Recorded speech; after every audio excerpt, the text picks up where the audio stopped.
first, like, again, like, I mean, I think that one of the things I encountered when I was writing and promoting my first book was that people are very resistant to being reminded that they are fundamentally animals, and that we did not, we don't have any special endowment that lets us escape, part of the basic broken deal of being alive.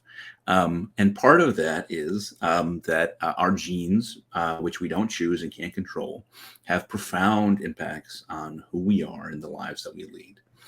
This remains controversial because people really don't want to hear it. But there's an overwhelming amount of research that suggests that many of our personality traits are, in fact, influenced by genes, and in some sense, intrinsic and unchangeable. So there's no reason to believe that we can take fundamentally anxious and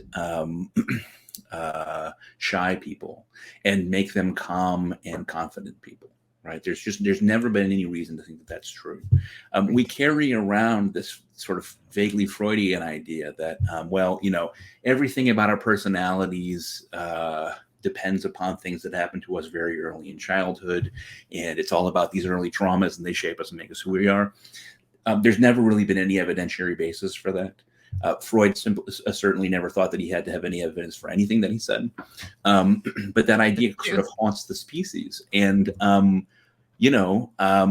we all have our burdens to bear in terms of who we are. I don't advocate nihilism in terms of like improving yourself or making yourself happier or changing your life. I think that people can do that. But you have to understand that it's just like your body, right? If someone is 300 pounds and they want to get down to 275 pounds, I think that that's a good goal, and that, with a lot of hard work and care, they can probably do it. If somebody's 300 pounds and they want to get down to 180 pounds, I would say that goal in and of itself is not realistic, and you're going to end up doing more harm to yourself than good. If I had decided when I was 5 years old that I wanted to be an Olympic sprinter, that I wanted to run the 100 meters, it doesn't matter if I had trained every day of my life from that point forward, if I had the best coaching you could possibly have, the best training and nutrition, etc., I would never have gotten anywhere close to the podium, right? Because that's not my nature. I'm not physically able to do that. People accept those things, right? Like, we have a growing understanding that while we want people to be as healthy as they can be, there is a degree to which your weight is out of your control, right? In which which your genes are predisposing you to a particular outcome. With the mind, people will not accept that. With personality, they won't accept that, right? I mean, this is, I always say that there's only one bit of wisdom we ever learn about our romantic relationships, right? Like, the one lesson is always the same, which is you can't change the other person, right? But we desperately want to, right? We always think, okay, he's great. He's got everything I need. I just need to make him much more thoughtful and less sloppy and much more caring, and right.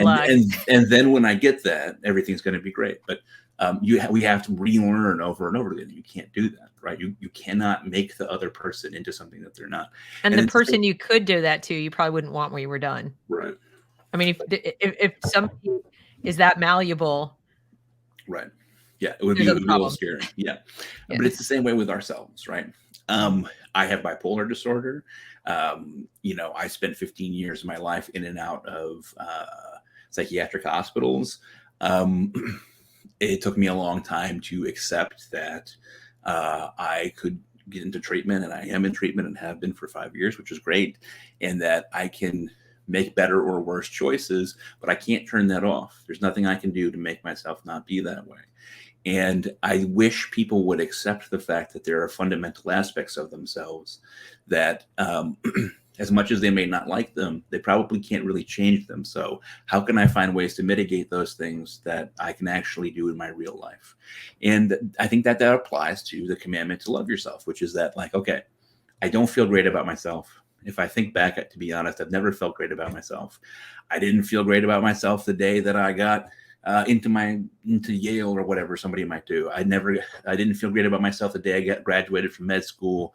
I didn't feel great about myself the day I married my high school sweetheart. These things don't suddenly, we feel good, we feel happiness, but we don't suddenly have a personality change where we start loving ourselves. So maybe I can accept it's not about events and it's not about what I succeed in doing, that there's some baseline in me, right? That of how good I feel about myself on a day-to-day basis. And yeah, there are some people out there who just sort of walk around feeling good about themselves. And you know what? Good for them, right? Like they're the lucky ones. But the rest of us have to ask, is it worth investing a lot of psychic energy into worrying about, can I start to love myself? Or should I put that someplace more fruitful?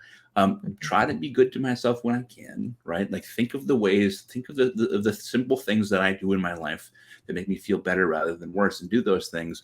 But to give up on this project, right? To just to have to feel good all the time. But the problem is, anyone who has that thinking just has to open Instagram, right? Has to open TikTok, and they're being assaulted again with the idea that if they're not loving themselves all the time, they're failing, which I just think is just gross.